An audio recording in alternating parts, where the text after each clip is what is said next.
Hello बच्चों, आज हम पढ़ेंगे किसी संधारित्र को प्रभावित करने वाले कारक। अगर कोई संधारित्र है, उसकी धारिता जितनी भी होती है, उस धारिता को कौन कौन सी चीजें इफेक्ट करती हैं। तो अब यहाँ से हम देखेंगे किसी भी समानता प्लेट की जो संधारित्र की धारिता होती है, C इक्वल टू, कल हम पढ़ चुके हैं, संधारित्र की धारिता C equal to KA epsilon naught upon T। अब यहाँ अगर फार्मूले से देखें तो इस संधारित्र की जो धारिता है उसके बीच स्थित परावैद्युतांक के अनुक्रमानुपाती है। क्षेत्रफल को देखा जाए तो इसके भी अनुक्रमानुपाती है, और प्लेटों के बीच की दूरी को अगर देखा जाए तो इसके क्या है, व्युत्क्रमानुपाती अपॉन में। यानी कहने का अर्थ यह है किसी भी समांतर प्लेट संधारित्र की प्लेटों के बीच स्थित परावैद्युत पदार्थ का परावैद्युतांक जितना अधिक होगा उसकी धारिता भी क्या होगी, उतनी अधिक होगी। समांतर प्लेट संधारित्र के प्लेटों का क्षेत्रफल उसकी धारिता क्या है, अनुक्रमानुपाती। इसका मतलब क्या होगा कि क्षेत्रफल ज्यादा होगा तो धारिता भी क्या होगी, ज्यादा होगी। ठीक, तीसरी बात, प्लेटों के बीच की दूरी अगर कम कर दी जाए तो धारिता का मान क्या हो जाएगा, अधिक, क्योंकि यहाँ पर दूरी क्या है, प्लेटों के बीच की दूरी, उसकी धारिता का क्या है, व्युत्क्रमानुपाती। यानी अगर ये समांतर प्लेट संधारित्र है तो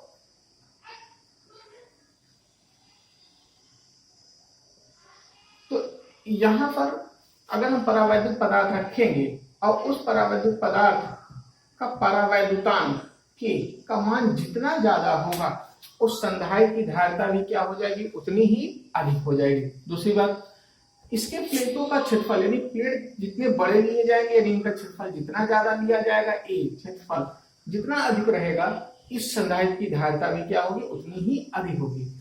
प्लेटों के बीच की दूरी, यानी ये जो दूरी है D, इसको जितना ज्यादा हम कम कर सकते हैं, जितना ज्यादा हम कम करेंगे उसकी धारिता भी क्या हो जाएगी, उतनी अधिक हो जाएगी। क्योंकि यहाँ पे क्या है, दूरी के क्या है, व्युत्क्रमानुपात। दूरी कम होगी तो धारिता क्या होगी, ज्यादा होगी।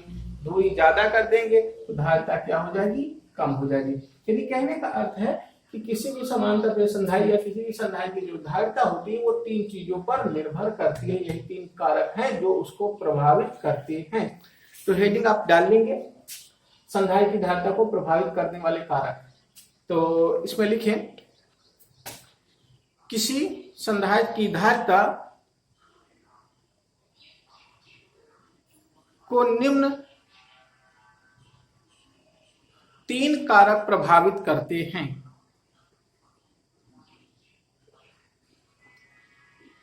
नंबर 1 लिखें, किसी समांतर प्लेट संधारित्र की धारिता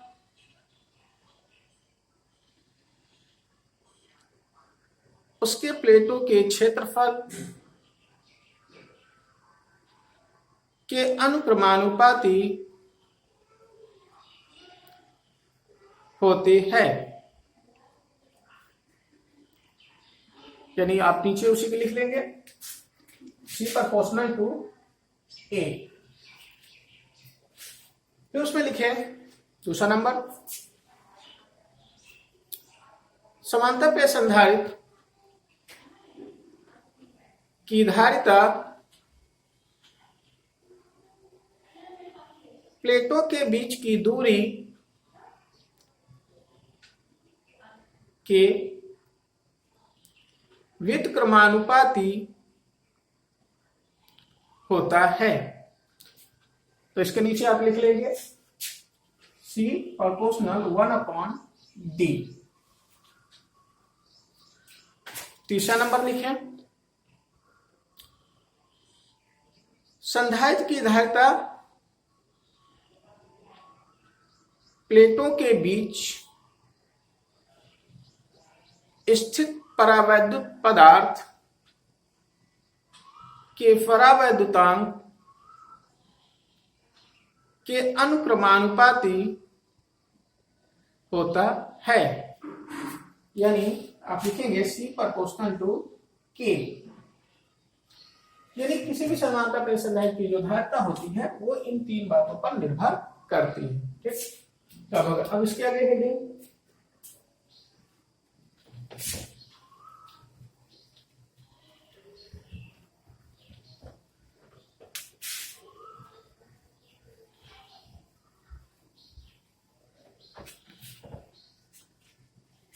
अगली हेडिंग आपकी है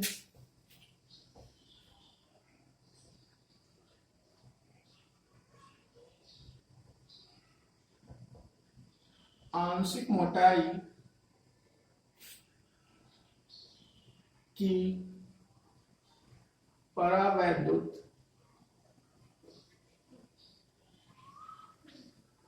पट्टी युक्त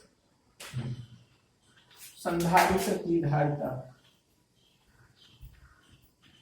समांतर प्लेट संधारित्र की धारिता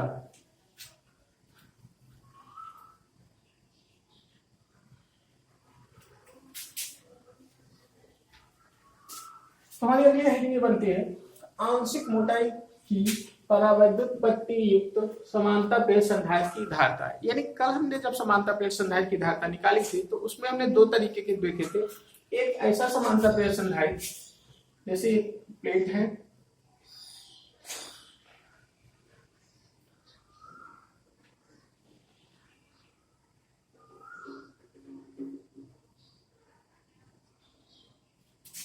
तो पहले ये पहली प्लेट दूसरी प्लेट, ठीक। हमने यहाँ कहा था प्लेट का क्षेत्रफल जो है वो a है, प्लेटों के बीच की दूरी d है, इसको y स्रोत से प्लस q आवेश दिया गया, तो यहां पर प्रेरण के कारण माइनस q आवेश उत्पन्न हो जाता है। तो इस संधारित्र की जो धारिता थी, अगर इसके बीच में कोई परावैद्युत पट्टी न रखी जाए तो पूरे में अगर निर्वात या वायु रखा है तब इसकी धारिता हमारी थी epsilon not a epsilon not बटे d।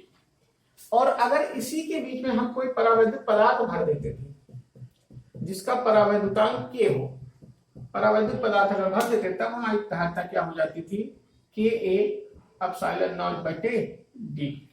तो या तो पूरे में कोई पदार्थ न रखा हो या निर्वात हो तब उसकी धारिता ये होती है। अब पूरे में अगर परावैद्युत पदार्थ रख दिया जाए तब उसकी धारिता ये होती है। लेकिन अब हम पढ़ेंगे कि परावैद्युत पदार्थ तो रखा गया है लेकिन उसकी मोटाई जो है आंशिक है, वो पूरे पट्टी में नहीं रखी है, पूरे संधारित्र के बीच में नहीं, कहीं थोड़ी सी अगर हो तब उसकी धारिता क्या होगी। यानी कहने का अर्थ है हम इस तरीके से माने ये अगर हमारी प्लेट है, मान लो पहली प्लेट x दूसरी प्लेट y, पहली प्लेट को हमने y स्रोत से आवेशित कर रहे हैं, प्लस q आवेश दे रहे हैं, दूसरी तरफ माइनस q आवेश उत्पन्न हो जाएगा प्रेरण के कारण। इसकी बाहरी सतह को हम पृथ्वी से जोड़ देंगे,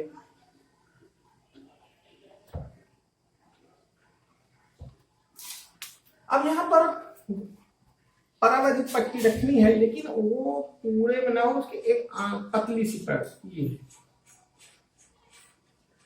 ये कोई परावैद्युत पट्टी है जिसका परावैद्युतांक k है, लेकिन ये परावैद्युत पट्टी पूरे संधारित्र में नहीं है, उसके कुछ ही भाग में है। यानी इसकी मोटाई जो है संधारित्र के प्लेटों के बीच की दूरी से कम है, यानी इसको हम कहते हैं आंशिक मोटाई। यानी इसकी मोटाई को हम लिख रहे हैं t। प्लेटों के बीच की दूरी है d।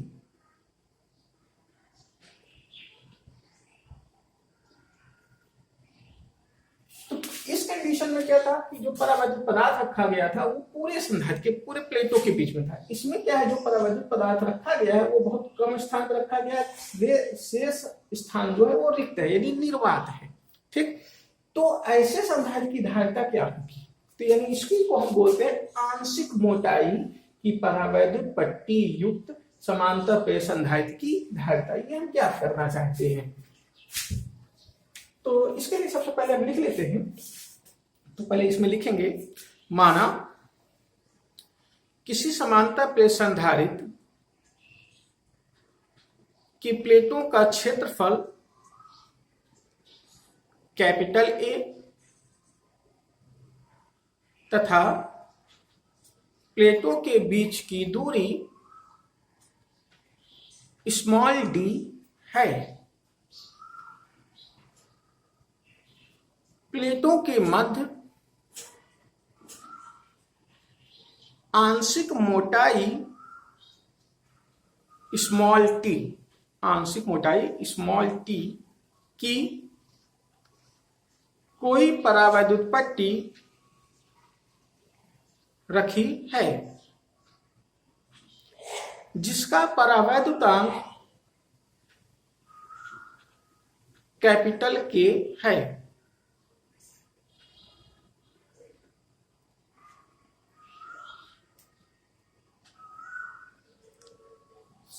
संधारित्र की पहली प्लेट को बाह्य स्रोत से +Q आवेश देने पर दूसरी प्लेट के भीतरी सतह पर प्रेरण के कारण -Q आवेश उत्पन्न हो जाता है। तो पैराग्राफ से निकल लिखेंगे नीचे।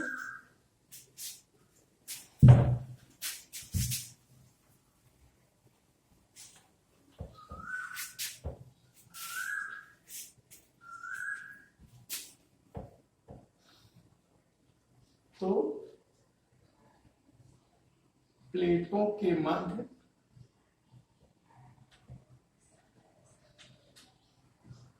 रिक्त स्थान में उत्पन्न वैद्युत क्षेत्र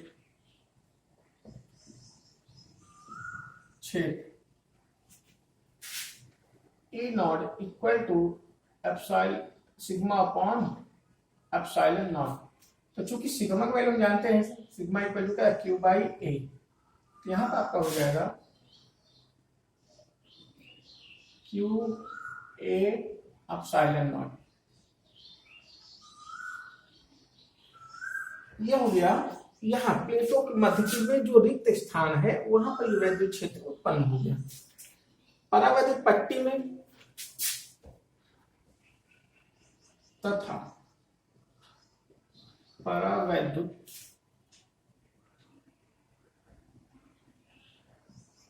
पट्टी में उत्पन्न वैद्युत क्षेत्र तो समांतर प्लेट से इसमें जो वैद्युत क्षेत्र उत्पन्न होगा E बराबर, उसको हम लिखेंगे कितना, सिग्मा अपॉन, क्योंकि यहाँ परावैद्युतांक K है तो यानी एप्सिलॉन नॉट साथ K लग जाएगा। और अधिक स्थान में यहाँ कोई निर्वात था, निर्वात में K का मान क्या होता है 1, इसलिए यहाँ कुछ नहीं लग रहा है। लेकिन यहाँ परावैद्युत पट्टी रखी हुई है तो परावैद्युत के लिए यहाँ परावैद्युतांक कितना होगा K, यानी एप्सिलॉन नॉट साथ हमेशा क्या लग जाएगा K। तो सिग्मा वैल्यू फिर रखेंगे Q अपॉन एप्सिलॉन नॉट, ये आपका हो जाएगा E बराबर, इसको हम टेस्ट, तो ये हो गया सिग्मा लिखेंगे Q K A epsilon not. अब विभव की बात करें, यहां से यहां तक का विभव, तो इतने मोटाई परावैद्युत पट्टी रखी है तो शेष वाला स्थान कितना बचा, D minus T. D minus T जो है वो क्या है, इन प्लेटों के बीच का रिक्त स्थान रहेगा। T क्या होगा, इसकी मोटाई, क्योंकि प्लेटों के बीच की कुल दूरी कितनी है, D है। तो जिसमें T मोटाई में परावैद्युत पट्टी रखी है तो शेष कितना स्थान बचता है, D माइनस टी। तो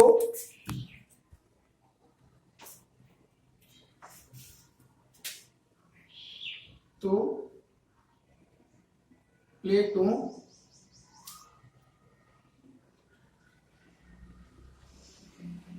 के बीच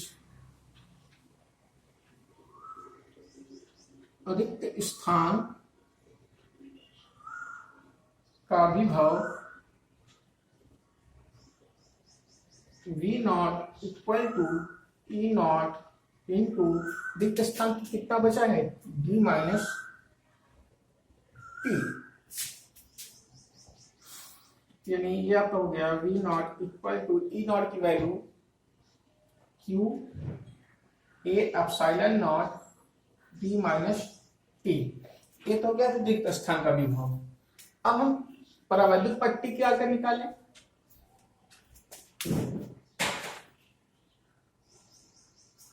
तथा परावैद्युत पट्टी का विभव V बराबर, या इसको V डैश लिख दें, यहाँ पे वैद्युत क्षेत्र की तीव्रता E डैश लिखा दे, इसी को V डैश लिख रहे थे। इसमें V डैश इक्वल टू क्या हो जाएगा, E डैश इंटू इसकी मोटाई कितनी है T, यानी क्या हो गया T। तो अब यहाँ से V डैश इक्वल टू हो जाएगा, E डैश का मान है Q K A epsilon not into T। तो कुल विभव V बराबर V not plus V dash. तो अब यहां पर इसको हम इधर मिटा देंगे, आप इसको पहले नोट कर लेंगे, ठीक।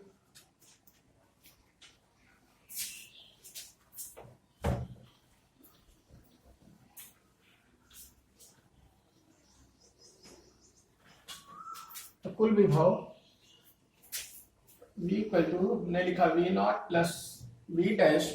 अब हम V नॉट की वैल्यू रखेंगे तो क्या हो जाएगा, Q A epsilon not D minus T plus V dash की वैल्यू रखेंगे Q K A epsilon not into T। यहां से कॉमन हमारा हो जाएगा, Q कॉमन है, A कॉमन है, एप्सिलॉन नॉट कॉमन, ये कॉमन हो जाएगा। तो यहां बचेगा D माइनस टी प्लस यहां से बचेगा T अपॉन K। ये तो हो गया विभव। अब हमको निकालनी क्या है, धारिता। तो इसको मिटा दे रहे हैं, आप नोट कर लें। तो संधारित्र की धारिता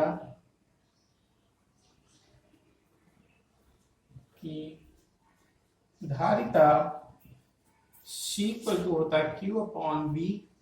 यहां मान रखें Q के स्थान पर Q रहा, V के स्थान पर लिखेंगे Q A epsilon not D minus T plus T by K। Q से Q कैंसिल, इसको ऊपर लेके चले जाएं, A epsilon not D minus T by K।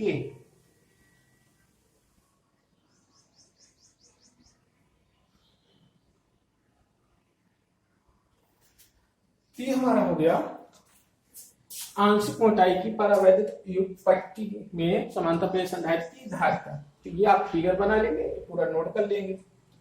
अब इसी में एक आता है कि अगर यहाँ पर हम कई परावैद्युत पट्टी रख दें तो समांतर प्लेट संधारित्र की धारिता क्या हो जाएगी। पहले आप इसको पूरा नोट कर लेंगे, फिर हम अगली हेडिंग डालेंगे।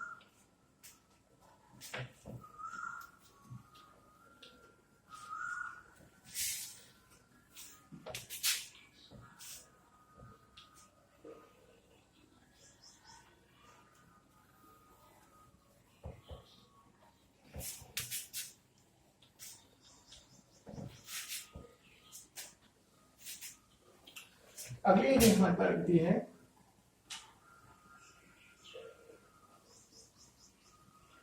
कई परावैद्युत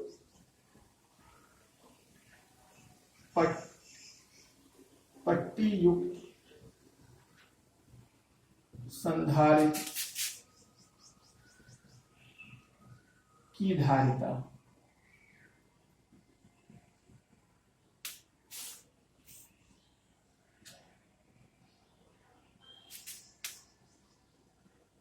हमारी अगली हेडिंग का हो जाते हैं कई परावैद्युत पट्टी युक्त संधारित्र की धारिता। अभी तक इसमें क्या था, एक परावैद्युत पट्टी रखी थी जिसकी मोटाई क्या थी T, तो उसकी धारिता हमारी आएगी ये। अगर इसमें एक के स्थान पर कई परावैद्युत पट्टी रख दी जाए तब इसकी धारिता कितनी हो जाएगी, ये हमको निकालना है। तो पहले इसमें हम लिख लेंगे, तो पहले इसमें लिखे, माना किसी समांतर प्लेट संधारित, माना किसी समांतर प्लेट संधारित की धारिता किसी समांतर प्लेट संधारित के प्लेटों का क्षेत्रफल कैपिटल ए तथा प्लेटों के बीच की दूरी स्मॉल डी है।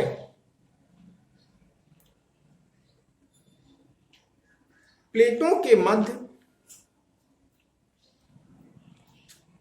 कई परावैद्युत पट्टी रखी हैं जिनकी मोटाई क्रमशः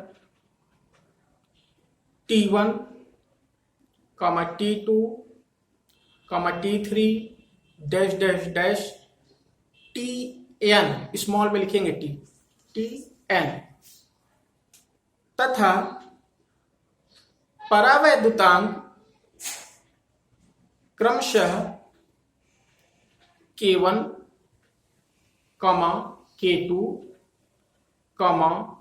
K3 dash dash dash Kn है। तो देखें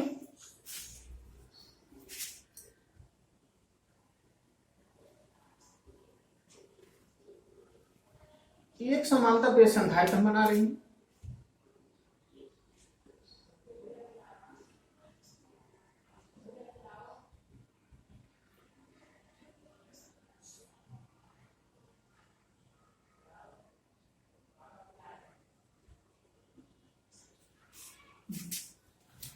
जिसके प्लेटों का क्षेत्रफल A है, इसका क्षेत्रफल A है और प्लेटों के बीच की दूरी D है। अब इस संधारित्र के बीच में कई परावैद्युत पट्टी रखी हुई है, ऐसे मान लेते हैं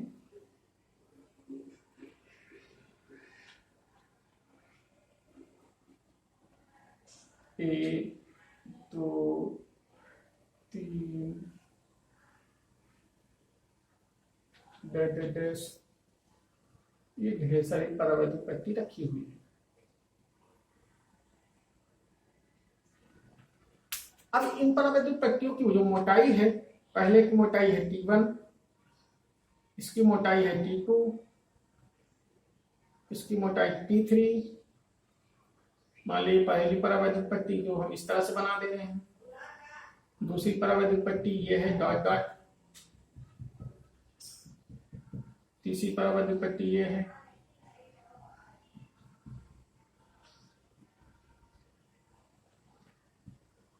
चौथी परावैद्युत पट्टी को हम इस तरह कर दे रहे हैं, फिर ये डॉट डॉट, ऐसे ये है परावैद्युत पट्टी। ये पहली परावैद्युत पट्टी जिसकी मोटाई T1, दूसरी है इसकी मोटाई T2, तीसरी परावैद्युत पट्टी की मोटाई है T3, ऐसे T4, ऐसे डैश ये हमारा हो गया Tn। पहले का परावैद्युतांक है K1, दूसरे का परावैद्युतांक K2, इसका परावैद्युतांक हम लिख दे रहे हैं K3, ऐसे डैश इसका परावैद्युतांक लिख रहे हैं Kn। अब इसकी धारिता क्या हो जाएगी, तो यहां से देखें तो इसकी धारिता C बराबर, तो धारिता C पर तो इसको लिखेंगे A एप्सिलॉन, इसका भी क्षेत्रफल A है बटे D माइनस टी क्या था, रिक्त स्थान। इसमें रिक्त स्थान कितना बचा, इधर यह थोड़ा, पूरी D है, D में से इतने में परावैद्युत पट्टी है, कितना T1 प्लस T2, ये पूरी को मोटाई को जोड़ देंगे तो इतना परावैद्युत पट्टी हो गया, तो रिक्त स्थान कितना करेगा D माइनस इतना। तो यहां पर आप लिखेंगे D minus T1 plus T2 plus dash dash dash Tn।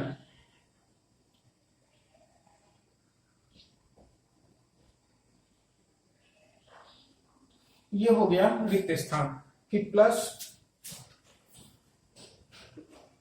T1 बटे K1, तो पहले का मोटाई T1 है और अवधितान K1 है, तो जैसे T बटे K था तो वहां हो गया T1 बटे K1, यहाँ हो जाएगा T2 बटे K2 प्लस T2 बटे K2 प्लस T3 बटे K3 डैश डैश डैश, इधर से लिख रहे हैं,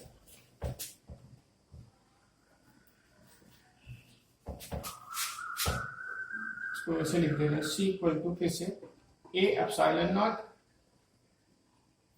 इसके स्थान में लिखेंगे D minus T1 plus T2 plus dash dash dash Tn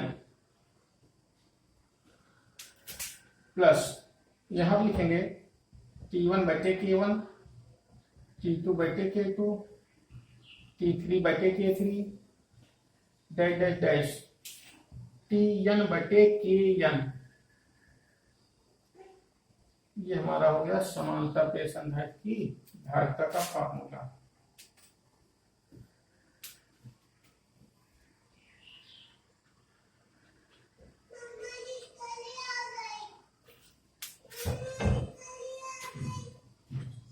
तो इसको आप नोट कर लेंगे। तो आज क्लास यहाँ तक, इसके आगे कल।